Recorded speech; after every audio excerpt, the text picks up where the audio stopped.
Hai Sobat JKN, berjumpa lagi di podcast Ngobrol Santai bersama saya Agus Sugiarta yang akan memandu podcast kali ini selama beberapa menit ke depan.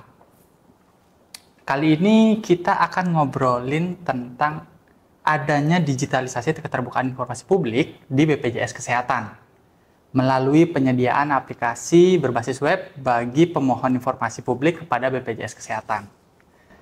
Di sebelah saya sudah ada narasumber yang tentunya tidak asing lagi bagi Sobat JKN yang sudah sering sekali mengikuti perjalanan Pilar JKN ataupun juga live-live di KC Klungkung. Beliau merupakan Ide Bagus Putu Wirakesuma, merupakan salah satu duta BPJS Kesehatan di KC Klungkung. Mungkin bisa di-say hi dulu Bli sama ke peserta-peserta JKN ataupun Sobat JKN ataupun fans-fansnya Bli Gus Wira yang sudah sering sekali melihat bagaimana Bli Gus di media seperti itu ya. Oke, hai Sobat JKN dan tentunya seluruh peserta JKN ataupun seluruh masyarakat yang menyaksikan podcast kita hari ini. Jadi mungkin sebelumnya saya selaku host ya, tapi hari ini jadi narasumber. Iya, kita bertukar peran. Sekarang saya yang jadi host. Tapi yang terpenting adalah siapapun hostnya ataupun narasumbernya, duta BPJS Kesehatan itu pasti luar biasa. Seperti itu. Jadi memang harus menguasai peran masing-masing, baik sebagai host maupun sebagai narasumber. Karena tidak menutup kemungkinan setiap duta BPJS ini kan memiliki kompetensinya masing-masing. Nah, seperti yang kita akan bicarakan hari ini kaitan dengan digitalisasi permohonan informasi publik, itu memang kebetulan ada di saya. Iya.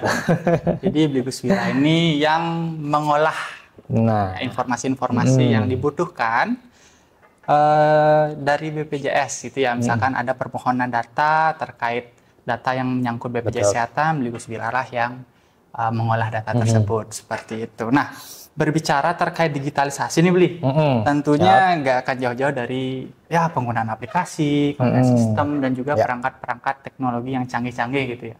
Lagi kita lihat sekarang apa-apa itu sudah ya gawai itu sudah ada di mana-mana dan sangat mudah untuk diakses. Nah, tentunya hal-hal seperti ini kan pasti penting untuk diperhatikan, apalagi terkait dengan informasi. Tujuannya ya biar tidak menjadi misinformasi seperti itu kan.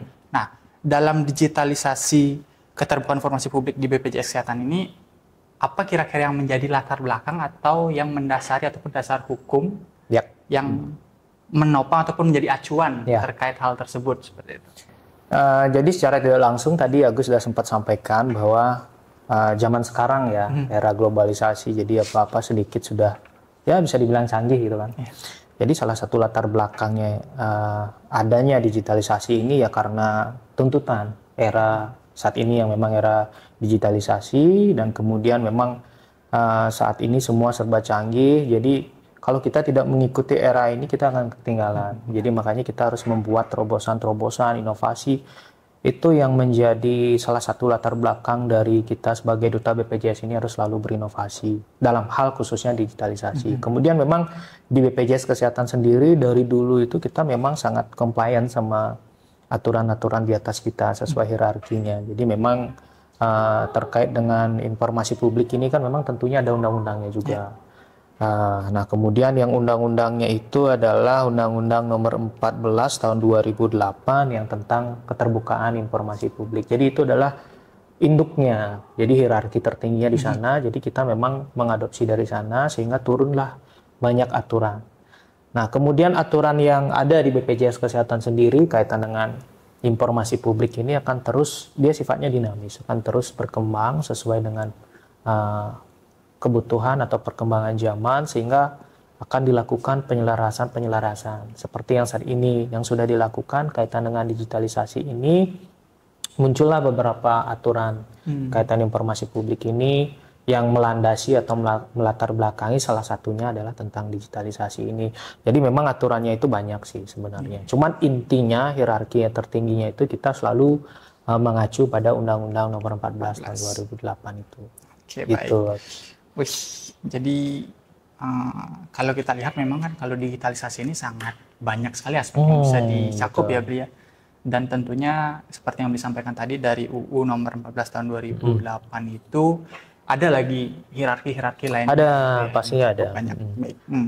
Nah, kemudian terkait dengan tujuannya ya, tujuan pedoman keterbukaan informasi publik BPJS Kesehatan ini kira-kira bisa jelaskan sedikit terkait tujuan? Jadi tujuannya itu ada memang kita di BPJS Kesehatan sendiri di kantor pusat tentunya sudah melakukan penyelarasan juga ya, sudah melakukan benchmark ke ya instansi-instansi lain. Kemudian juga tentunya menyelaraskan juga dengan daerah-daerah sesuai dengan kantor cabang, bahkan hingga unit terkecilnya seperti itu. Jadi memang tujuannya ini kaitan pedoman keterbukaan informasi publik atau aturan-aturan yang ada di BPJS Kesehatan sendiri kaitan informasi publik ini itu tujuannya salah satunya itu adalah memberikan standar bagi BPJS Kesehatan dalam melaksanakan pelayanan informasi publik. Jadi kita harus mempunyai acuan atau pedoman atau standar tentang bagaimana cara kita memperlakukan informasi publik yang ada di BPJS Kesehatan, termasuk juga bagaimana proses memberikannya kepada pemohon informasi seperti itu. Kemudian juga tentunya meningkatkan pelayanan informasi publik di lingkungan badan penyelenggara di BPJS Kesehatan sendiri, karena layanan informasi publik yang dituntut itu adalah yang berkualitas. Jadi mungkin sebagai sekilas info juga kita sudah sering sekali mendapat penghargaan, bahkan tahun ini juga kita dapat penghargaan kaitan dengan keterbukaan informasi publik, dan itu sudah penghargaan yang tertinggi malah kita sudah dapat. Jadi itu adalah buah dari bagaimana BPJS Kesehatan selalu meningkatkan kualitas kaitan dengan informasi publik ini khususnya. Kemudian yang ketiga selanjutnya ada menjamin pemenuhan hak warga negara untuk memperoleh akses informasi publik. Jadi kita BPJS Kesehatan sendiri tidak mau, tentunya compliant itu salah satunya tidak mau mempersulit ya istilahnya. Makanya kita selalu menghadirkan kemudahan-kemudahan yang nanti mungkin akan kita bahas berikutnya. Kemudian menjamin terwujudnya tujuan dari penyelenggaraan keterbukaan informasi sebagaimana yang diatur dalam undang-undang. Itu sih tujuannya yang tujuan utamanya ya dapat itu. Gitu. Ya, sangat ini ya, untuk tujuannya itu sangat kalau bisa dibilang kompleks, tapi ya, untuk menyeluruh juga gitu ya, Bian. Betul. Nah, terkait kalau sekarang kita berbicara, tentunya ini kan kita berbicara soal informasi, data-data terkait organisasi yang dibutuhkan oleh publik gitu ya, secara umumnya. Nah, terkait dengan informasi, khususnya ruang lingkup informasi tersebut, kira-kira mencakup apa saja, Bri? Jadi gini, kalau di BPJS Kesehatan sendiri, pedoman itu sudah sangat lengkap, Gus. Jadi termasuk aturan-aturan yang aturan di bawahnya juga yang nanti akan mengatur secara spesifik atau detail. Jadi ruang lingkup yang ada di pedoman ini sebenarnya sudah secara menyeluruh, mulai dari bagaimana pengelolaan informasi dan dokumentasi di BPJS Kesehatan, kemudian ada informasi publik apa saja yang, jadi ada dua oleh BPJS itu, ada informasi publik istilahnya itu sudah ada keputusan direksinya yang menyebutkan bahwa ada daftar informasi publik yang memang boleh diakses oleh pemohon informasi publik. Itu kalau tidak salah jumlahnya 135 sesuai dengan keputusan direksi yang terbaru. Kemudian yang kedua juga ada yang disebut daftar informasi publik yang dikecualikan. Jadi memang ini tujuannya adalah untuk melindungi data salah satunya. Jadi pemohon informasi publik itu tentunya juga kita harus telah apakah informasi yang dibutuhkan itu merupakan informasi publik ataupun yang dikecualikan, sehingga kita tidak boleh memberikan kaitan dengan daftar informasi yang dikecualikan. Kemudian juga bagaimana proses-proses dari pengumpulan, pengklasifikasian dan pendokumentasian informasi publik di BPJS Kesehatan, kemudian juga standar untuk alur pelayanannya. Itu kurang lebih ruang lingkup yang ada di pedoman seperti itu. Jadi tetap ada hal yang dipilah dan dipilih tentunya, ya, tentunya pasti. Karena mencakup data memang kan privasi, apalagi organisasi itu kan penting ya. Ada data-data krusial memang hanya lingkup organisasi saja yang tahu, ataupun yang di publik ya memang untuk publik. Ya memang boleh ke publik ya. Baik, nah dari tadi kita ini ngobrolin soal aplikasi gitu ya, sistem. Pedoman.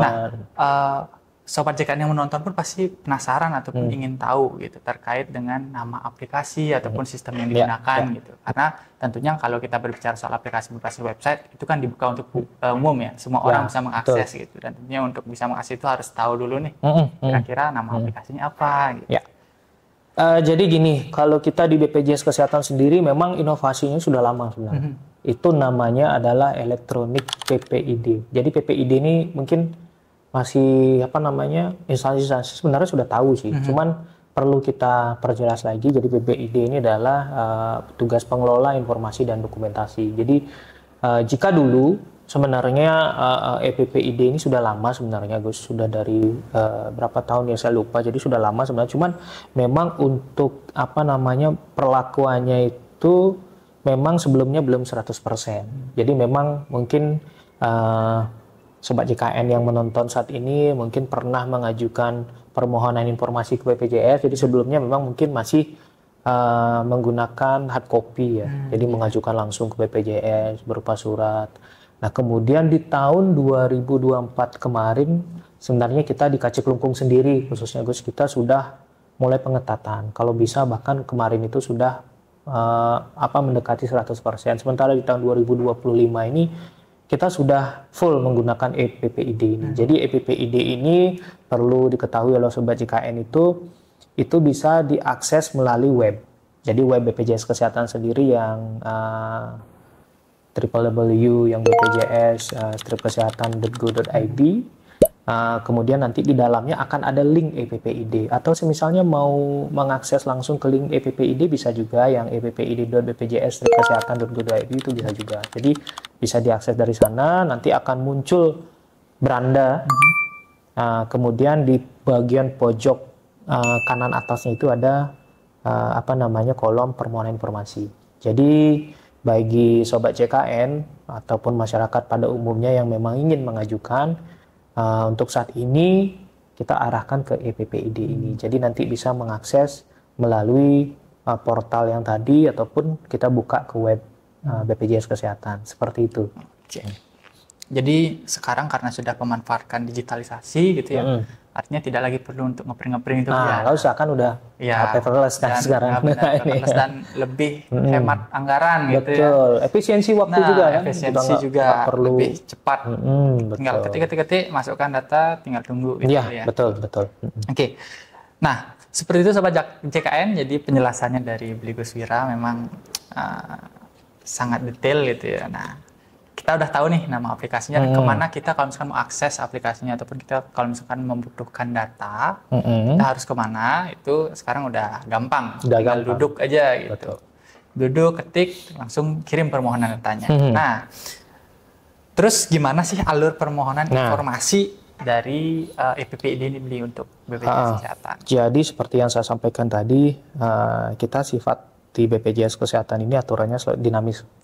Kita mencoba selalu penyelarasan, penyesuaian. Jadi memang dari kantor pusat pun sendiri itu untuk tahun 2024 sudah semakin menyederhanakan birokrasinya. Jadi kalau dulu itu ada 5 tahapan ya. Jadi dari pemohon informasi itu dulu harus mengirimkan hard copy ataupun melalui EPPID itu ke kantor cabang atau ke kantor kedeputian wilayah. Kemudian dari kantor cabang melakukan pengolahan ataupun kantor kedeputian, kemudian meneruskan suratnya untuk mohon ke PPID di kantor pusat.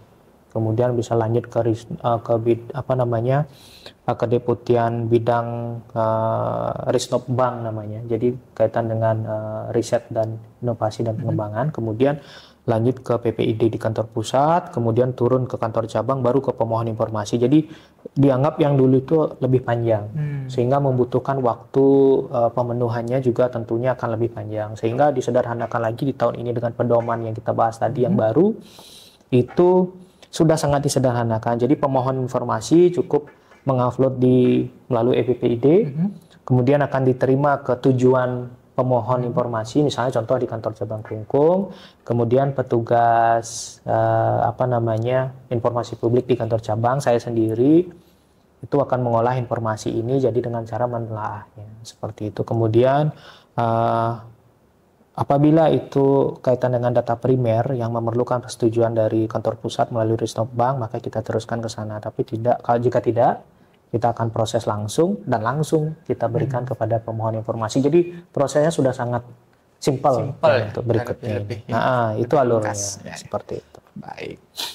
Jadi ya cukup gini ya, banyak hal yang mungkin dari misalkan Gus bilang tadi yang awalnya lebih panjang runtanya, sekarang lebih singkat lagi, betul. lebih simpel. Jadi kan eranya sekarang penyederhanaan birokrasi. Benar.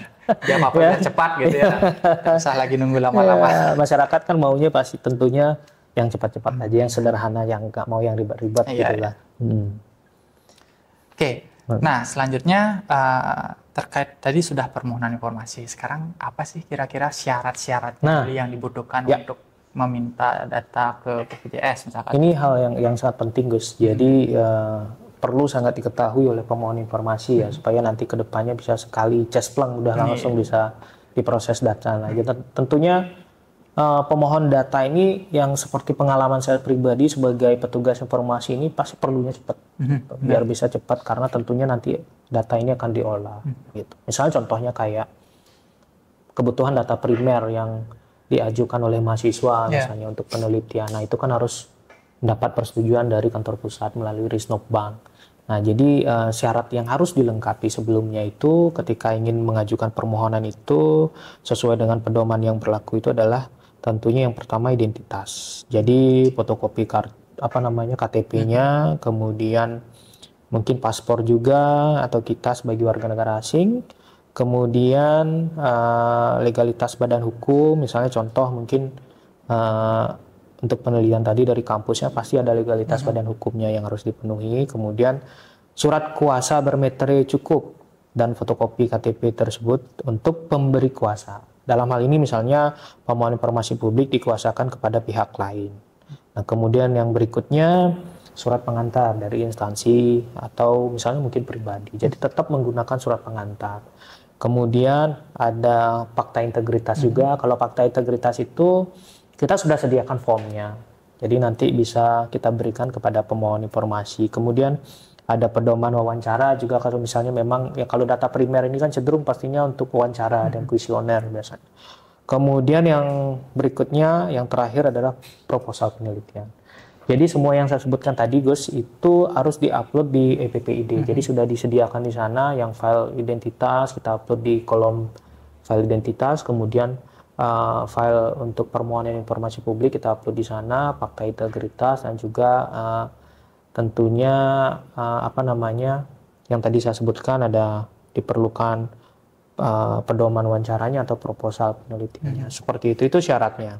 Berarti semua syaratnya harus dipenuhi dulu. Harus dipenuhi dulu. Karena gini, kita sebagai petugas informasi publik nanti ketika sudah ada pengajuan itu kita kan mengecek nih, kita melakukan telaah. Telaahnya itu bukan hanya menentukan informasi itu boleh ataupun dikecualikan, tetapi juga kita akan diawali dengan mentelaah berkasnya sudah lengkap, berkas pengajuan. Jika belum, maka kita akan kembalikan kepada pemohon. Atau kita bisa dikembalikan, bukan ditolak ya, dikembalikan. Kalau yang dikecualikan baru ditolak. Itu kita kembalikan untuk diperbaiki dulu. Jadi pemohon informasi ini dia mempunyai waktu 3 hari untuk melakukan perbaikan. Seperti itu. Setelah 3 hari mungkin kalau misalkan sudah melakukan perbaikan namun tetap masih belum bisa diterima, itu gimana sistemnya? Akan kita kembalikan lagi sampai ini. Nah, cuman memang ada batas waktu 3 hari. Jika nanti lewat dari 3 hari, maka kami di petugas informasi berhak untuk tidak menindaklanjuti lagi. Seperti itu. Baik. Nah, tadi terkait waktu penolakan itu kan ada jangka waktunya ya, selama 3 hari. Betul. Bisa expired bisa bilang. Nah, kalau untuk waktu yang mungkin sudah diterima gitu setelah telaah, kemudian permohonan diterima, berapa lama kira-kira pemohon itu memerlukan waktu sampai dia bisa mendapatkan feedback? Ya. Jadi ketika misalnya pemohon informasi sudah melengkapi berkasnya dan itu dari kita petugas informasi sudah melakukan telaah, sudah mengecek juga dan itu kita setujui untuk dilakukan tindak lanjut, maka dari pemohon itu dapat menunggu setidaknya maksimal 17 hari paling lambat. Ya, jadi prosesnya begini, Gus. Ketika kita dari petugas informasi menyetujui atau menindaklanjuti kaitan dengan permohonan data ini, kita harus membuat beberapa dokumen. Jadi dari pengisian nomor pendaftaran, kemudian kita apabila memang harus yang data primer tadi harus ke pusat, kita harus ajukan dulu ke kantor pusat, kita menunggu izin dari kantor pusat. Ketika dari kantor pusat melalui Risnotbank dan PPID ini mengirimkan kembali ke kita atau sudah menyetujui itulah istilahnya, maka kita harus melakukan konfirmasi juga. Tapi sebelumnya kita ada pemberitahuan juga sih kepada pemohon. Nah, ketika sudah ada izin, baru kita buatkan surat konfirmasi bahwa sudah disetujui. Nah, kemudian dari sana baru kita mulai proses untuk pemberian datanya. Nah, ini untuk waktunya diawali adalah 10 hari. Tetapi ketika semisalnya petugas informasi ini belum menguasai data bersangkutan, itu boleh diperpanjang sampai 7 hari. Jadi totalnya adalah 17 hari. Tapi kalau kita sendiri selaku petugas informasi publik, sekaligus juga sebenarnya bisa menjadi pemohon informasi, tentunya rasa empati itu pasti ada kan. Jadi kita harus memposisikan diri juga sebagai pemohon informasi yang juga inginnya cepat. Jadi kita pun petugas informasi publik, kita akan berusaha secepat mungkin untuk memberikan informasi. Jadi seperti itu ya Sobat CKN, untuk kerunutannya seperti apa dan kenapa memakan waktu mungkin sampai 10-17 hari. Namun bisa lebih cepat pada itu sesuai dengan apa yang disampaikan oleh beliau. Iya, jadi gini Gus, sedikit lagi yang semisalnya itu perlu izin penelitian, tentu kita menunggu izin. Cuma kalau data sekunder atau data yang memang dikuasai di kantor cabang dan itu tidak memerlukan izin dari kantor pusat, itu rata-rata bahkan saya sendiri pengalaman pribadi, rata-rata itu kita bisa proses sampai 1-2 hari. Tergantung banyak data dan kerumitan data yang diminta. Jadi memang kalau semisalnya, karena kita kan di BPJS Kesehatan sendiri ada beberapa bagian yang menguasai data, sehingga petugas informasi juga harus mengkonfirmasi ke sana. Dan penyiapan data ini kadang-kadang yaitu ditentukan faktor banyak, rumit, ataupun sederhana. Kalau sederhana, rata-rata saya bisa selesaikan di 1 hari langsung kita berikan, gitu. Baik. Ya. Jadi bergantung sama datanya. Data yang dan ini juga yang bagaimana datanya. Iya. Nah, kita lanjut lagi setelah kita misalkan selesai mengajukan, kemudian pengajuan kita diterima. Selanjutnya jika datanya sudah dipenuhi nih, itu ada nggak kewajiban lagi dari pemohon informasi publik itu? Tentu ada. Hal lain itu yang perlu dipenuhi setelahnya? Ya, jadi begini, tentunya kan setiap proses atau permohonan itu pasti ada timbal baliknya. Cuman yang terpenting timbal baliknya adalah hal yang positif, gitu. Bukan pamrih ya. Itu bukan pamrih. Jadi ada timbal balik yang bertujuan secara positif. Nah, jadi kewajiban dari pemohon informasi ketika sudah mendapatkan informasi dan mengolah hingga selesai. Tadi contohnya yang kebutuhan data primer, itu yang pertama itu wajib mencantumkan BPJS Kesehatan sebagai sumber referensinya. Itu yang terpenting, yang pertama. Kemudian yang kedua juga, kalau misalnya bentuknya kayak tadi itu yang data primer, misalnya pembuatan skripsi, yang mungkin ada tugas-tugas tertentu itu. Ketika sudah selesai, dari pemohon informasi berkewajiban menyampaikan salinannya ke kita, ke BPJS Kesehatan, karena salinan itu itu sangat penting sebagai dokumen penelitian perusahaan dan dapat digunakan sebagai referensi penelitian dan evaluasi serta bagian dari BPJS Kesehatan dalam pemanfaatannya. Seperti itu. Juga nanti ke depannya setelah ada penyampaian ke kita, dari BPJS Kesehatan sendiri akan memberikan modelnya form berupa link survei untuk evaluasi proses pemberian data dari BPJS Kesehatan, yang tujuannya untuk evaluasi kita agar kedepannya bisa memperbaiki apabila ada kekurangan. Seperti itu. Yang wajib itu memang selama ini mungkin belum terlalu diperhatikan ya, tapi ini hal yang wajib. Jadi kita akan meminta salinan, kemudian wajib mencantumkan BPJS Kesehatan sebagai referensi, sumber referensi. Ini kan biasa tuh untuk pembuatan skripsi atau tesis gitu ya. Itu Gus. Ya. Terima kasih Gus Wira atas penjelasannya. Nah, ini the last question. Sudah kita sudah mencapai pertanyaan terakhir nih. Siap. apakah semua jenis pemohonan informasi itu harus melalui aplikasi EPPID nih, Bli? Apakah ada hal lain mungkin permohonan lain yang bisa sekiranya saya mau manual aja nih kalau misalkan merasa ingin mungkin berkunjung gitu ke kantor langsung atau seperti apa, itu bisa kira-kira? Itu sebenarnya tergantung jenis informasi yang diminta juga ya, dan kita juga melihat siapa yang minta. Jadi bukan diskriminasi, tapi jika itu kebutuhannya masuk ke dalam pedoman ini adalah yang wajib melakukan pengentrian di EPPID, maka sebisa mungkin kita arahkan ke sana. Contohnya seperti tadi itu, yang mahasiswa, kemudian ada badan usaha, badan hukum, semuanya yang memang memerlukan informasi di kita pasti arahkan ke EPPID. Cuman ada memang yang tidak, seperti yang semisalnya dari penegak hukum. Nah, itu memang tidak wajib melalui EPPID karena prosesnya kan berbeda. Contohnya mungkin ada permasalahan hukum, sengketa dan lain sebagainya yang memang data ini dipergunakan untuk penyelesaian permasalahan hukum misalnya contohnya.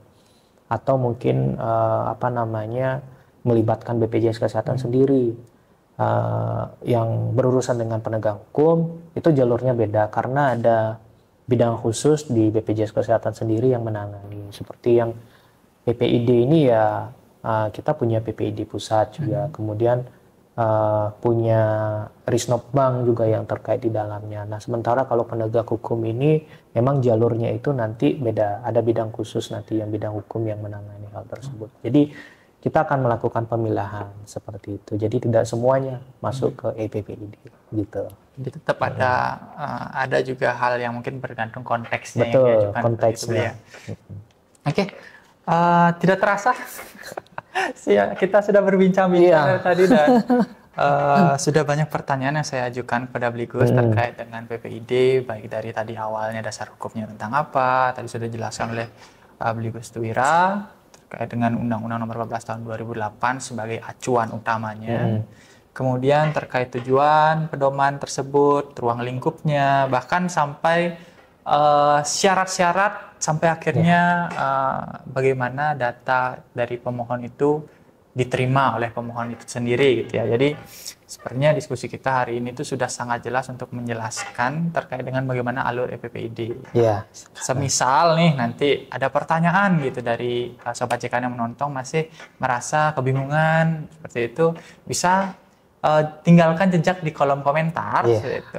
Ataupun ada request nanti terkait dengan topik bahasan di podcast Ngobrol Santai selanjutnya, misalkan ingin bahas tentang apa yang ingin Sobat JKN ketahui, silakan tinggalkan jejak di kolom komentar sebanyak-banyaknya itu. Siap. Jadi kami sangat senang sekali untuk memberikan informasi terkait dengan program JKN, terkait dengan BPJS Kesehatan sebagai organisasi penyelenggara jaminan sosial yang mungkin masyarakat juga harus tahu terkait informasi tersebut ya. Seperti tema kita hari ini, keterbukaan informasi publik. Keterbukaan informasi publik seperti itu. Nah, saya sangat senang sekali bisa memandu podcast Ngobrol Santai kali ini bersama Bligus Tuwira sebagai salah satu duta BPJS Kesehatan yang sangat terkenal ya bisa dibilang karena wajahnya selalu ada di mana-mana. Bahkan saya rasa Sobat JKN juga sudah familiar sekali. Semoga terkenalnya bukan karena hal negatif. Tidak, tentunya pasti positif karena informasinya kan yang dibagikan tentunya positif. Iya, itu karena memang saya sendiri kan memang yang bersama Agus juga memang mengelola untuk salah satunya medsos kita di BPJS Kesehatan Bangkukung. Jadi tentunya yang paling sering nongol. Ya, kita yang akan sering nongol. Gitu. Jadi misalkan ada di konten-konten, Sobat JKN melihat saya, ya itu saya. Oke, mungkin sampai sini dulu Bli, bincang-bincang santai kita, ngobrol santai kita hari ini. Kita akan ketemu lagi di next episode ya, kalau misalkan kita ada pembahasan. Dan ingat Sobat JKN, kami akan tunggu komentar-komentar Sobat JKN terkait dengan hal-hal yang ingin Sobat JKN ketahui. Jadi sekian dari saya, mohon maaf apabila ada salah-salah kata. Sampai jumpa di episode selanjutnya.